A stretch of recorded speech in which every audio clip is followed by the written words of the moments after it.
Para un ruso es extremadamente difícil hablar de Pushkin porque a primera vista te parece que lo sabes todo, pero cada vez que te pones a indagar en los virajes biográficos de Alexander Sergeyevich, se te abren los ojos y te das cuenta de que no sabes nada, por lo que habría que leer una decena de volúmenes más. Luego, pasan años enteros en los que el legado del poeta se cubre de polvo en estantes lejanos de nuestro cerebro, hasta tal punto que ni siquiera eres capaz de reproducir las líneas que solías preparar en la infancia para clases de literatura en la escuela con tal de obtener un sobresaliente sin entender quizás la obra en su totalidad. Pero Pushkin, por mucho que intentemos alejarnos de él, siempre vuelve, encontrando las llaves para cautivar a cualquiera. Para unos, el retorno del poeta empieza justo cuando sus niños empiezan a leer, convirtiéndose en un miembro de familia hasta al menos el fin de la época escolar. Otros siguen presos de sus versos en las universidades, buscando mirar algo jamás visto en sus obras. También hay los que primero se enamoran del espíritu de libertad que resuena en muchas estrofas del poeta, pero luego se decepcionan acusándolo de hacerse cada vez más patriótico, monarquista y leal a la corona con el paso de los años. Finalmente, hay personas que descubren a Pushkin no solo en calidad de literato, sino que devoran todo lo que le acompañaba. Leen sus cartas, polémicas, estudian con lupa sus relaciones con mujeres, revolucionarios, con la familia real, es decir, restauran la vida de su héroe minuto a minuto. En Huellas Rusas no queremos abarcarlo todo para finalmente decirles nada sobre Pushkin. Igual no nos sirve hablar sobre la genialidad del poeta y sus volúmenes. Al contrario, hoy les presentamos una historia de fracaso. Algo que en raras ocasiones se asocia con Alexander Sergeyevich, pero sí, incluso los titanes fallan. Pushkin revolucionó la literatura rusa no solo con sus líneas, sino también la esencia de este oficio como tal. Si antes la nobleza lo consideraba como una actividad más para ocupar su tiempo o divertirse, Pushkin cambió esa percepción por completo, siendo el primer autor en toda Rusia que empezó a hacer dinero con la literatura. O sea, pudo capitalizar sus dotes literarios y la fama, generando así una cola de envidiosos cuyos sueños mediocres de lucrarse con una líneas se hacían pedazos. En cierta medida puede decirse que Pushkin es el David Beckham a la rusa, porque al igual que el inglés con la comercialización de fútbol, algo que hoy es una rutina, hizo que la literatura pasara a ser un negocio respetable en el que uno, teniendo una determinada mezcla de factores, podía ganarse la vida. Si bien, según lo decía el propio novelista, se enriquecía de las 36 letras del alfabeto ruso, los costes de mantener una vida en lo alto de la sociedad eran casi siempre superiores. Así,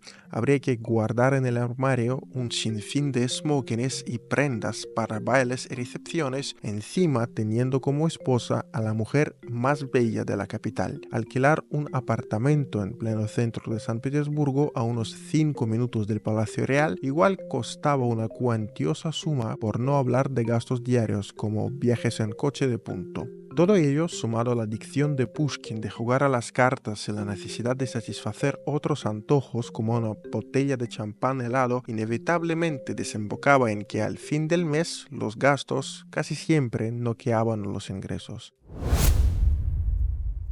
No obstante, por encima de anhelos fisiológicos estaban otros, los que realmente le movían al poeta. Pushkin, cuando ya era el autor estrella, no dejaba de lado una idea: editar y publicar un medio propio, a saber, tener una plataforma para expresarse, cubrir sus gastos y, a largo plazo, forjar toda una horda de correligionarios con una cosmovisión propia. Ya en los años 20, Pushkin escribía a sus amigos que le daba vueltas a la idea de lanzar su propia revista, pero para entonces era prácticamente imposible. El imperio todavía se lamía las heridas de la revuelta decembrista de 1825, cuando un grupo de oficiales e intelectuales intentó derrocar a la familia real, aprovechando el vacío del poder que se había generado tras la muerte del zar Alejandro I. Alexander Sergeyevich, que era amigo de muchos, por no decir de todos los decembristas, no estuvo en la plaza del Senado en San Petersburgo solo por obra del destino. Entonces, ¿de qué medio hablamos si el gobierno zarista consideraba a Pushkin como políticamente no confiable? Pero con el paso de los años, el clima cambió. El propio emperador Nicolás I se ofreció como voluntario para ser el censor individual de Pushkin, y es cierto que a veces se le permitía entrar en terrenos donde otros se toparían con una puerta cerrada. Y claro, esta especie de libertad tenía sus límites, así que soñar con un periódico político seguía siendo una ambición inalcanzable.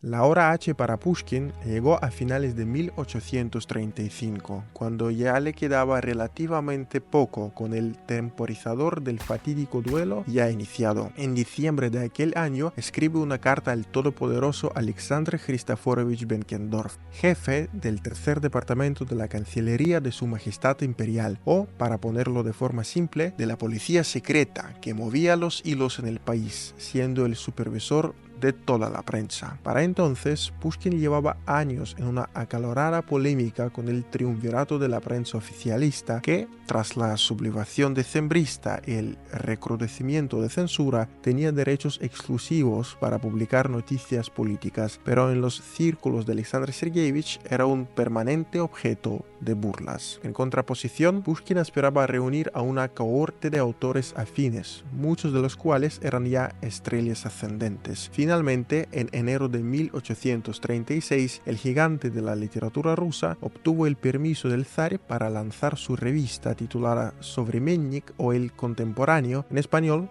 una vez cada 3 meses, con censura previa igual que el resto de la prensa de aquel entonces. El nombre del medio reflejaba su concepto en el que Pushkin, que para entonces estaba bajo una tremenda presión de la sociedad, agravada por sus eternas deudas, reunía a varias de sus encarnaciones: autor y novelista, historiador, periodista y editor. Se proponía fundir a un lector docente guiado por problemas filosóficos con materiales sobre una variedad de temas como la educación, incluso de mujeres, la cultura, la alfabetización popular, así como la historia, con artículos que abarcaban tales hitos como el reinado de Catalina II y la sublevación del cosaco Yemilian Pugachov o la guerra contra Napoleón. Pese a tener en el listado de autores a las celebridades de entonces y futuros árbitros de la industria como Nikolai Gogol, el contemporáneo de Pushkin, quien logró publicar 4 tomos y preparó parte del quinto hasta el mortífero disparo del oficial francés Georges Dantes en el duelo, no se hizo tan popular como lo tenía pensado el poeta. Con el número de suscriptores que tenía la revista, Pushkin no podía conseguir contratos publicitarios como los que firmó David Beckham en su apogeo. Convertir a la revista en una entidad rentable era más bien una perspectiva lejana, porque a fin de cuentas los materiales en el contemporáneo se destinaban al público altamente educado,